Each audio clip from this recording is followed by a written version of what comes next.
If you're new to Deception Bytes, hit the like and subscribe button and be sure to hit the bell to be notified of future videos. If you wish to support the channel, the links are in the description below. Now, fasten your seatbelt. Here we go. All right, guys, I'm back, and it is Sunday, April 14th, and tomorrow is tax day, so don't forget, at least if you're living in the U.S., and it is 7:49 p.m. Eastern Time. Now, unfortunately, we do not have any Q posts to go over for today, but as always, that has never stopped us. We do have plenty of Q-related news. So we're going to get into that in a minute, but you know I would not be me if I didn't chat for a bit, and since I'm all hopped up on coffee, see, the coffee you send me goes to very good use.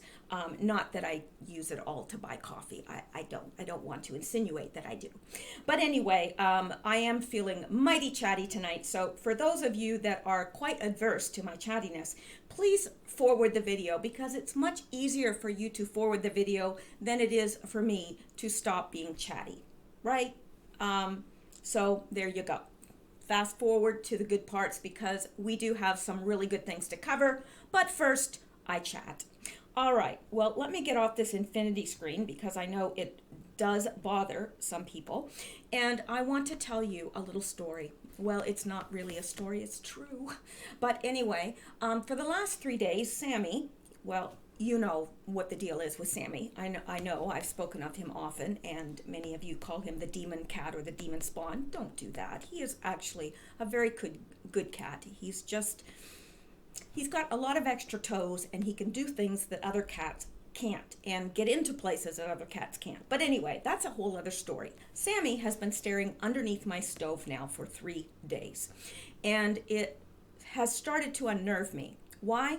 Because my dearly departed cat, the one that was 21 years old, did that a couple times, and both times I later found a mouse. Yes. So if you want to see me scream like a little girl, show me a mouse. And which is odd, because to tell you the truth, I taught for a brief while in the Mosquito Coast, in the rainforest there. And you would think, now, at one point, I slept in a building where literally I was so tired and I could see the outlines of rats, in the building, and I didn't care. I was that tired. So I don't know how I went from that, because I was incredibly brave. I was dropped into a rainforest not knowing anybody. But I did so because I knew that they needed a teacher there.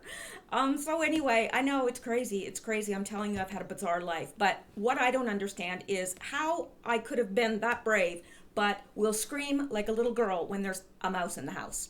I don't know. Doesn't make any sense to me whatsoever. And this is also true. Before I went there, I made a deal with God, which is never really a good thing. You don't make deals with God, but I was immature and I was scared a little bit. I didn't want to admit it, but I was. And I said, Lord, I'll do it. I'll go. But I don't want to see one snake while I'm there. Well, you know what?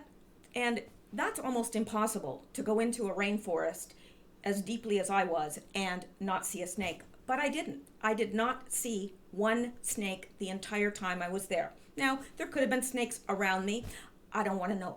But I didn't see any snakes. Lots of tarantulas. Yeah, was living in this little tiny hut, and there was like this much room from the door, like underneath the door, and they would crawl in at night, and then in the morning you just have to take the broom and sweep the tarantulas out.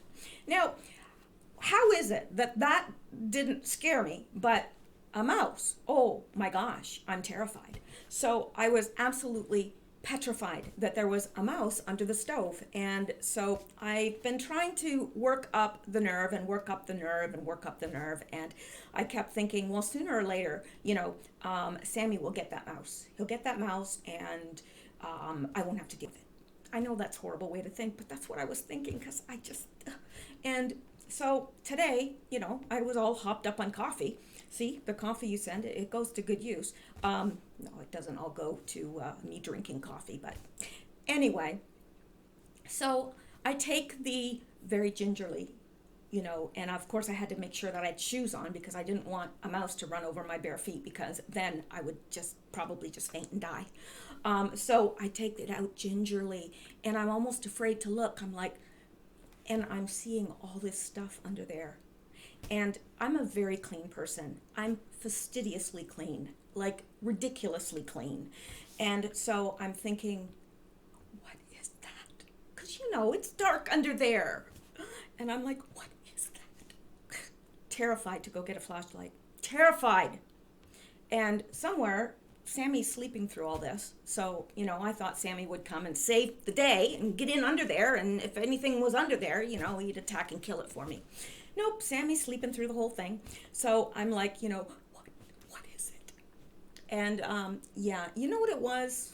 No, well, there was many mice under there. Many mice, but no real ones. Sammy, because he's got a trillion toys, and I've noticed that his toys have slowly been going missing. And I've been thinking, where are they? I've looked under the couch. I've looked under furniture. I looked under the bed. I'm thinking, what's he doing with the toys? Now, sometimes he'll take his pet mice, and I don't know why, but he'll take, 3 or 4 of them, and he'll put them in the toilet. I don't know. I can't figure them out. But anyway, I found out where all of Sammy's toys are. They're all under the stove. So that's what he was staring at. He was thinking, you know what? I put all these toys underneath the stove, and now I can't get them out.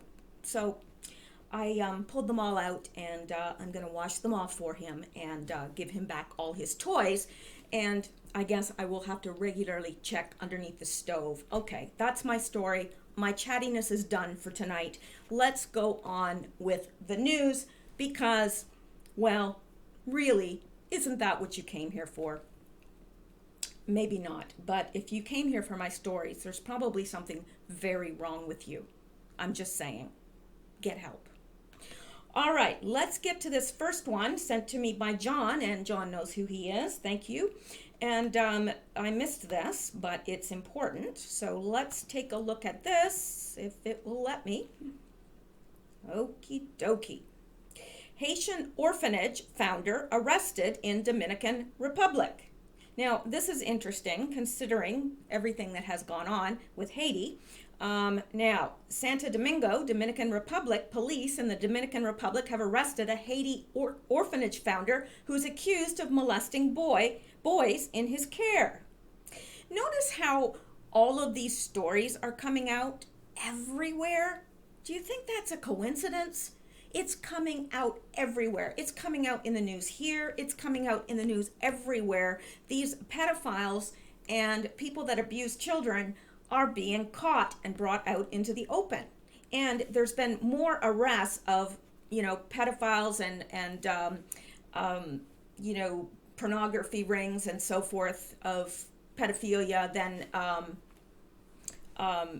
ever before under Trump. So, National Police spokesman Colonel Frank Felix Duran Mejia confirmed Saturday that Michael Gellenfeld was taken into custody. He did not say whether any charges had been filed and declined to specify whether Gellenfeld would be extradited to the U.S. or another country. 7 men have accused Gellenfeld, if that I may not be pronouncing the man's name correctly, but since he is accused of sexually abusing boys, I really don't care if I pronounce his name correctly or not. Because pronouncing one's name correctly is a sign of respect, and I do not respect anyone who would harm a child in any way. So, several men have accused him of sexually abusing them as boys. Gellenfeld is a U.S. citizen, who contends the assertions have ruined his reputation. Well, imagine. Cost the Hearts with Haiti charity several millions of dollars in donations and led him to be falsely imprisoned for 237 days. Oh, they all say they're innocent, don't they? An abuse survivors group said Friday that Gellenfeld has fled to the Dominican Republic to avoid arrest and prosecution in Haiti. Guess that didn't work out too well for him. So there you go. There's more and more and more of this happening, and it's interesting that it's Haiti, because we all know what the deal is with Haiti. So let's go on. We've got some very interesting news to get to tonight. Let's take a look at this.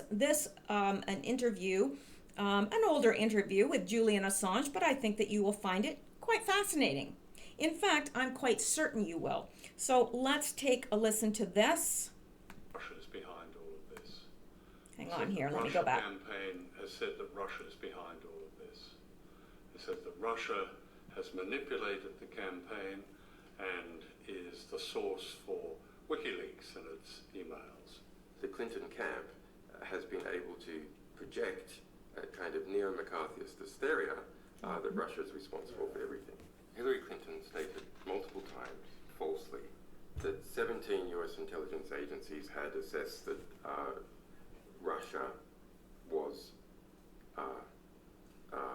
the source of our publications. Okay. That's false. We can say that the Russian government is not the source. Yes. WikiLeaks has been publishing for 10 years. In that 10 years, we've published 10 million documents, several thousand individual publications, several thousand different sources, and we have never got it wrong. You hear that? So he says right there, Russia is not the source. Now, of course, we know that. We know that. And listen to what he said at the very end there. Let me go back and replay that. Several thousand individual publications, several thousand different sources, and we have never got it wrong. We have never got it wrong. We've never, several thousand different publications, several thousand different sources, and we've never got it wrong.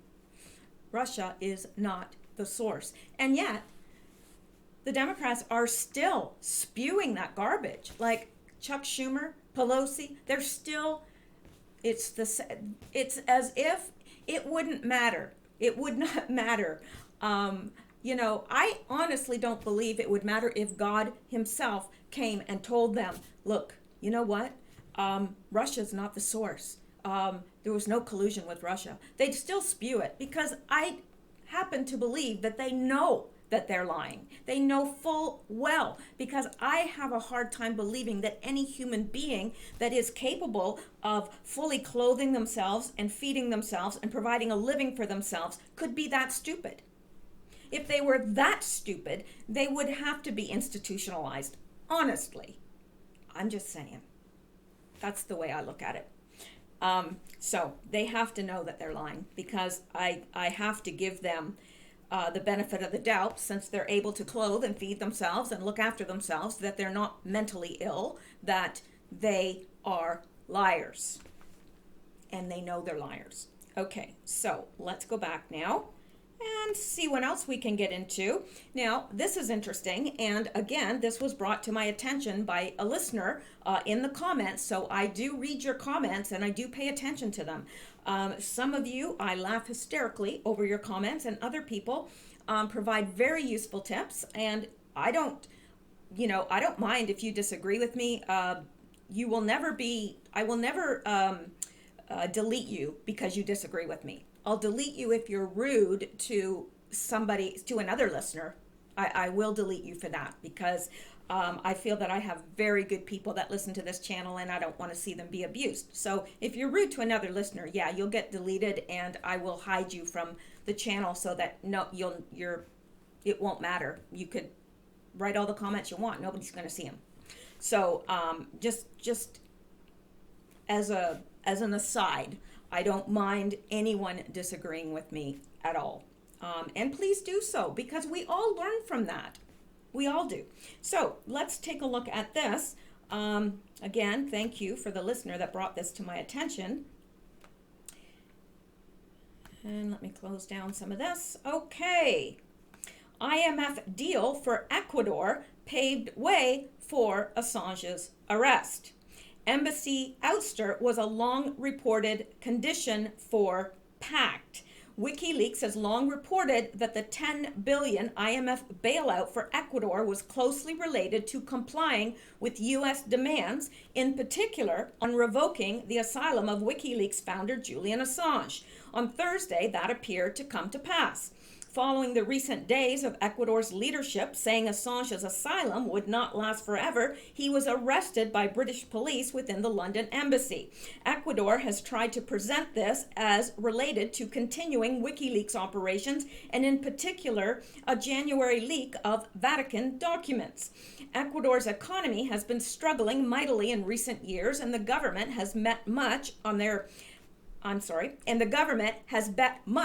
ability to secure a bailout. In the end, the U.S. sway over the IMF meant that Ecuador was required to placate the U.S. to get that money. Ecuador's recent attempts to stake out a comparatively independent foreign policy, something of which the Assange asylum move was a product, made them a lot of enemies, particularly in the U.S. As the government now tries to get on the good side of the U.S., Assange was the main thing that Americans wanted, and Ecuador seems more than willing to try to facilitate that. While official IMF statements make no specific mention of Assange, the clear link between the two is likely to continue to loom large, particularly in any U.S. attempts to secure extradition for Assange after having bought his expulsion and ultimate arrest by Britain. So, we're not done with this, so let's go back. And now, this is interesting because it's been out there in the news, and someone actually put this in the comments, and I wanted to check it out because I didn't know if it was true or not. So I thought, well, let's go on the premise that this is true, and I'm going to check it out. And I found that indeed it was not. It is false propaganda put out probably by the Ecuadorian government because they wanted to have a reason that they were ousting him. They don't want the reason to be tied to money, a bailout, do they? Oh no, they wanted to make it seem like Assange was a very unruly guest, very unclean, untidy, that his personal hygiene was not good, that the embassy staff was having to pick up after him and clean up after him, that he wouldn't clean up after his cat, and so they threatened to take it to the pound. I didn't know. I thought, well, I don't know. So look at this from Sean Love, and he is an MD, and he says he had actual access to Assange during this time. He said, "Never did I witness Assange having poor hygiene or discourteous behavior toward embassy staff. His suffering was readily apparent, yet he was always pleasant, professional, admirable characteristics under extreme and punitive circumstances." Imagine being stuck in a room for 7 years. He was not allowed, he could not leave the embassy without being arrested. He was in there, no sunlight, at times no access to the internet, not easy for anyone. And, anyway, this person, Sean Love, apparently had access to him during this time, and he says, I never witnessed him having poor hygiene. And also, it has come out as well, and hopefully I have that link, that there are others that have said, look, we took pictures of his room and everything was spotless. So we don't know where this is coming from. Well, we do know where it's coming from. It's coming from the Ecuador government because they need a reason why they expelled him. They don't want it to seem like they expelled him for money, do they? Because that wouldn't make them look very good, would it? No.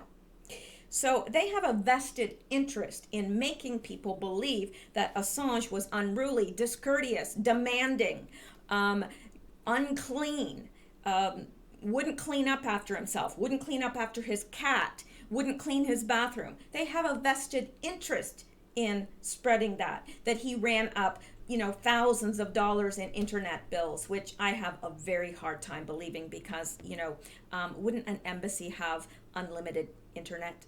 I would think, yeah. So I just have a very hard time believing that. So anyway, let's go on. And because that came from Vice magazine, that he was, there was an article called "Here's Why Ecuador Kicked Assange Out of the Embassy. It's amazing they let him stay almost 7 years considering all the bad behavior." Wrong. And Vice has gotten it wrong on numerous occasions. They have certainly trended to the left and have been, they're really no different than the mainstream media now. At one time, you know, they were looked at sort of as alternative and as an alternative to the mainstream media, but not anymore. So I liked this comment underneath the comment from Sean Love. There was a comment by, just goes by Ian. Said, "As with most things, this is about money. The story is a deliberate attempt to mask the link between the U.S. agreeing to the IMF loan with the handing over of Assange for extradition, plus the side order is trash Assange's behavior to make the change in policy seem more palatable." Right? Because if they just said, "Yeah, we're kicking him out so we can get money," yeah, that doesn't put Ecuador in too good a light, does it? But if they say, "Well, we kicked him out because he was a really bad guest. I mean, he was so demanding and dirty and discourteous." Have you ever, I've seen many interviews with Assange. He's very soft-spoken. He's got a very gentle demeanor. I have a hard time thinking, or I have a hard time just kind of, you know, marrying that with the fact that he was rude and discourteous and abrupt with staff. I have a hard time with that. Call me crazy. Many have, but that's what I think. And another comment underneath the same by Sean Love says, and this is by J.J. Duarte, and there's a little bit of, I don't think English is probably not his first language, but he said, "Those of the Ecuadorian government are so imbecile, I think that if they want to show the world that Assange is not a hygienic person, why did they not photograph it? That would show who is right." Now, really, if I worked in the Ecuadorian embassy or had anything to do with Ecuador, and I didn't want the world to think that I was ousting, you know, this person for financial gain, and you know, I would want the world to think, oh, you know, and if I was saying, "Oh, he was just a horrendous guest and just, you would not believe the filth," well, how difficult, everybody has a smartphone. How difficult would it have been to take pictures? How difficult would it have been for the embassy staff to take pictures? And if that were true, wouldn't the Ecuadorian government have wanted pictures to prove their story? I'm just saying, really, I have a hard time believing that. I mean, everyone has a smartphone, everyone. And, you know, you would think that they'd want proof, right? If it's not about the money, if it's really about him being such a discourteous guest and being so filthy dirty, well, show us the pictures. Show us the proof. That way, we don't think you did it for the money. Seems reasonable to me. I bet you it seems reasonable to you too, because I think that 99.9% of you are reasonable people. So let's get to this as well. The obvious dirty dealings behind Assange's arrest. And I have just found this website. It's called Off Guardian, because facts really should be sacred. And I like this. I have been looking around it today and reading some of the articles on it. It's interesting site, offguardian.org. And it says, this was published on April 13th, yesterday, of this year, the obvious dirty dealings behind Julian Assange's arrest. Now, U.S. Vice President Mike Pence left, and Ecuador's President Lenin Moreno, or I think that's how you pronounce it, exchange exchanged looks during the delivery of a final statement at the government palace in Quito, Ecuador, Thursday, June 28, 2018. The U.S. has been planning to have Julian Assange handed over for a long time. That much is obvious. Mike Pence, the vice president, was visiting Ecuador last year, I think he means notably, to discuss the Venezuela situation and trade, but it was fairly obvious at the time, and even more so now, that they were discussing the details of Assange being handed over to the UK authorities and eventually extradited to the US. Trade, indeed. In terms of quid pro quo, the situation is clear-cut. In February, Ecuador got $4.2 billion loan approved by the International Money Fund, among other payouts, Reuters reported on February 19th of this year. Ecuador has reached a $4.2 billion staff-level financing deal with the International Monetary Fund, IMF, President Lenin Moreno said on Wednesday as the Andean country grapples with a large fiscal deficit and heavy external debt. The country will also receive $6 billion in loans from multilateral institutions, including the World Bank, the Inter-American Development Bank, and the CAF, Andean Development Bank. So, less than 2 months ago, it was announced Ecuador was going to receive over $10 billion of loans. Where all that money will eventually end up is anyone's guess. It certainly isn't being spent on infrastructure or state enterprise. Moreno has begun to implement an austerity plan that includes layoffs of workers at state-owned companies and cuts to gasoline subsidies, also plans to find a private operator for state-run telecoms company CNT and other state-owned firms. President Moreno has already been the subject of numerous corruption accusations, so these loans nominally for creating work opportunities for those who have not yet found something stable could more realistically be described as a payoff, and I agree. More than just money, Lenin Moreno has been gifted something all insecure third world leaders crave, Western approval. The Economist ran a story on April 12th, the day after Assange was arrested, praising Lenin Moreno's economic policy and blaming the previous administration for the mess that Moreno has to clear up. Of course, the idea that Moreno is handling the economy brilliantly, but somehow also needs over $10 billion in loans is never addressed, a tiny logical contradiction compared with the nonsense the MSM dish up on a daily basis. The basic structure of the give and take of this situation is fairly obvious. Less on the nose, but still definitely present, is the slow burn media-based campaign of defamation and smears directed at Assange, a campaign designed to weaken public support for him and lessen the potential outcry if and when the UK handed him to the US authorities, who famously used enhanced interrogation on suspects. Last October, just 3 months after Pence's Ecuador visit, an Ecuadorian government memo was leaked claiming that Assange had bad personal hygiene habits, was hacking people's electrical devices, and neglecting his cat. If you have seen the pictures, the many, many, many pictures of Julian Assange with his cat, I think you would find and take issue with that, as I do, because you just have to type in embassy cat under images and you will find all sorts of images, and it is quite clear that Julian Assange was quite attached to that cat. And obviously, if you're holed up somewhere for 7 years, I think having a pet would be a welcome refuge, and I have a very difficult time believing he neglected it. I really seriously do.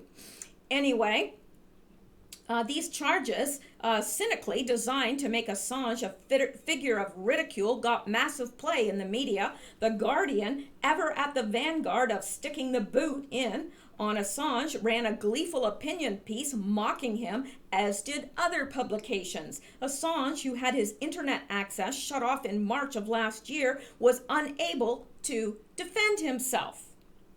Could that be part of the reason why they cut off his internet? Perhaps. To this day, we have no way of knowing if there is any veracity to these to this leaked memo, but real or not, it served both to belittle Assange in the public mind and provide Ecuador with an excuse to get rid of him. They set up rules, claim Assange wasn't following them, and that's why they kicked him out, not the $10 billion they got from international financial institutions. The media are, of course, complicit in this lie. Various outlets, from The Guardian to CNN to The Australian, have written explainer articles with headlines such as "Rude, Ungrateful, and Meddling, Why Ecuador Turned on Assange."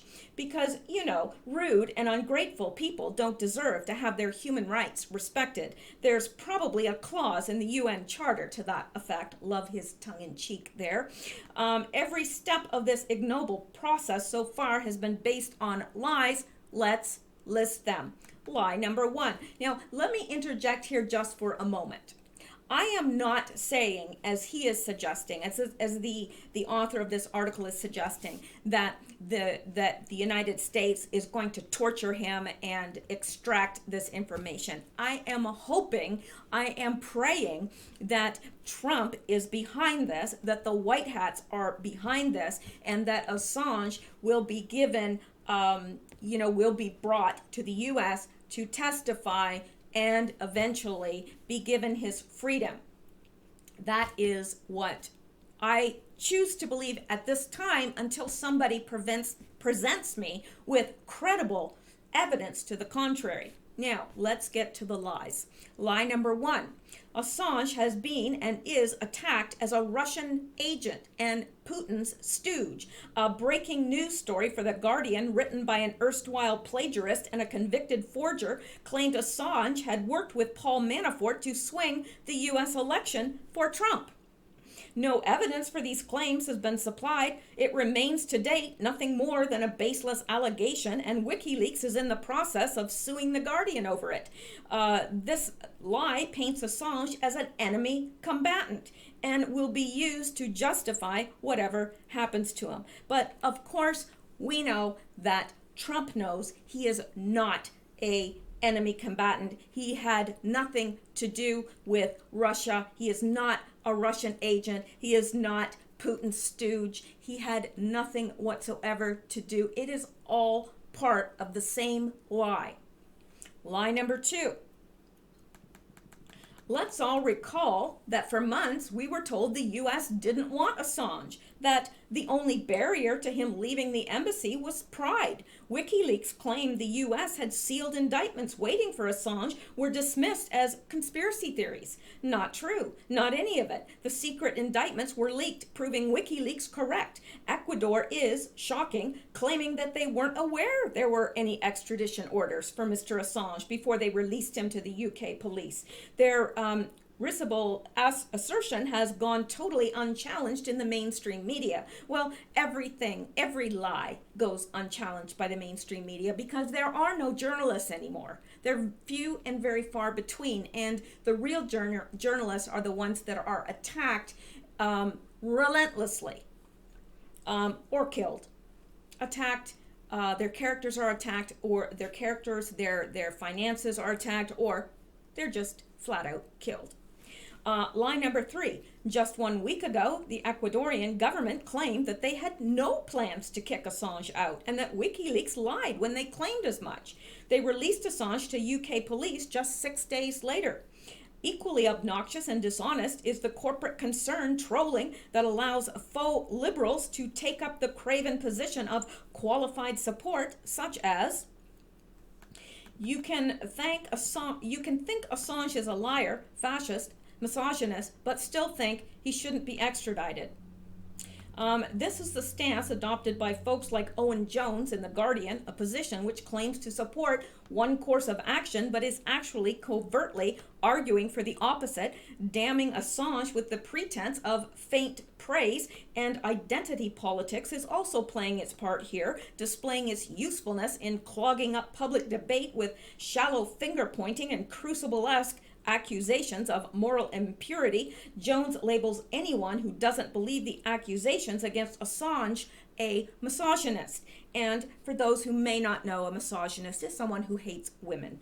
I know probably 90% of you know what that means, but I just thought I would mention it. I never want to assume. English is not always everyone's first language. So Suzanne Moore, the epitome of the liberal hypocrite, wrote a column for the New Statesman talking quite a lot about totally unproven accusations of molestation, but breezing over the very much proven crimes against humanity. Meanwhile, 70 UK MPs, including People's Champion Jess Phillips and John Woodcock, who quit Labour over accusations of sexually inappropriate behavior, signed a letter to Sajid Javid demanding Assange be handed over to Sweden to face justice, a position marred only by the fact that Sweden haven't actually asked for him yet.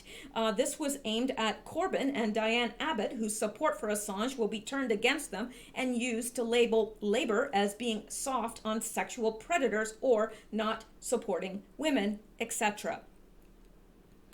And by the way, the charge in Sweden was dropped because it was drummed up in the first place. But this is all distraction and obfuscation. I can never pronounce that word, obfuscation. Keeping the totally discredited accusations in the headlines whilst avoiding the actual truth, which is Julian Assange was arrested for publishing evidence of U.S. war crimes after the U.S. government bribed the Ecuadorian government to break international law. This is what happened, and anyone who uses lies and distractions to deny the truth is on the wrong side of history. Now, I don't necessarily know if that is true, that he was arrested for publishing evidence of U.S. war crimes. I'm sure that is part of it, but I think that is only part of it. So I just don't know. There's a lot of unknowns when it comes to Julian Assange. I don't happen to think that he is a bad person. I think that I view him as a hero. I view him as a journalist, and I believe that he should be treated with the same, the same set of rules that any journalist is treated with.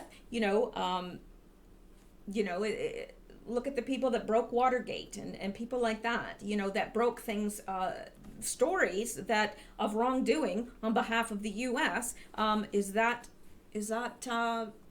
punishable? Why is that punishable? Wasn't punishable for them. Why is it punishable for Assange? These are questions in my mind. And there's a lot of stuff swirling around Assange right now, and it's hard to get at the truth. But I'm telling you, I don't believe he was evicted for being a bad guest. That is ridiculous.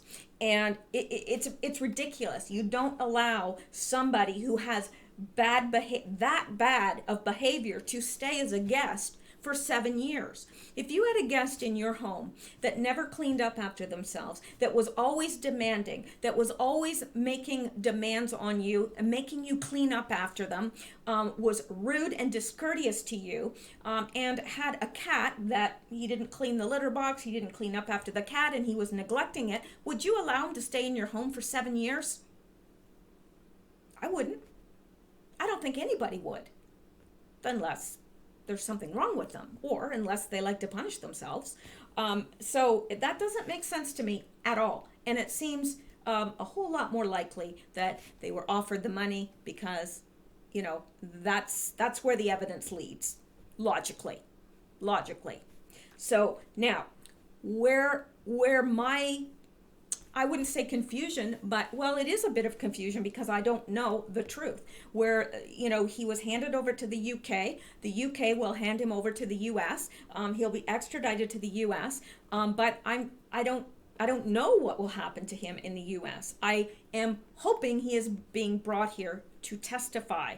That is what my hope is. I believe that, when Trump said, well, I don't really know too much about WikiLeaks. Now, that is ridiculous. That's ridiculous. Trump is a very educated man. He's brilliant. I don't care what anybody says.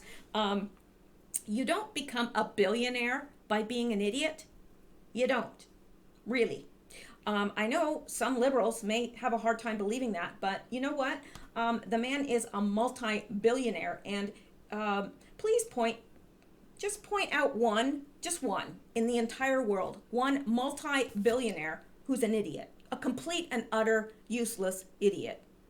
Yeah, you can't think of anyone, can you? Because it's ridiculous. It's ridiculous. Trump is brilliant. And so for him to say, oh, I don't know too much about WikiLeaks. Oh, come on. He was doing that on purpose. It was disinfo on purpose. He didn't want to get involved. He didn't want anybody to point fingers and say, oh, yeah, look, Trump's trying to get Assange off. And seriously, I just don't believe that Trump doesn't know anything much about WikiLeaks. Come on. That's absolutely ludicrous. So that is that. And let's go back. And I may actually, because time's a marching, I may actually make this video mainly about Assange. I know I did mention the bit about Haiti at the beginning, but I think I'm going to make this mainly about Assange and actually do 2 videos tonight and cover the rest of the news in a second video and keep the Assange thing separate. Just because sometimes when we are hitting on one subject, I think it sometimes gives a better picture than if I throw out a whole bunch of news at you. And, you know, there are times for that, but I think this requires a little bit of a deeper look at. So that is what I'm doing. Now, I think that is it for Assange, but let me just make sure here. And I think if it is, I'm going to stop there. And I will pick up and do another video tonight on the rest of the Q-related news. But I'm just wanting to be sure here that I haven't missed anything Assange related. And I do have some really interesting things coming up though. So please, you know, if you're able to come back and you know, for the second video, because I am going to leave this here, but I do have some really interesting things coming up, and I promise I won't chat. I won't be all chatty so that I can get through it. So I'm going to leave this here for now, and while I'm uploading this, I will start recording the second part. And I hope you have a good evening, and I hope to see you soon. At least, you know, I like to see you guys back, you know, otherwise there's no sense in me doing it if there's nobody out there listening, and I know you are. So, and I also know you appreciate what I do because you let me know that, and I appreciate that as well. Thank you so much for your support, and my Patreon supporters and coffee supporters and everyone, and all the prayers and good comments. Appreciate it all. And I'll see you real soon.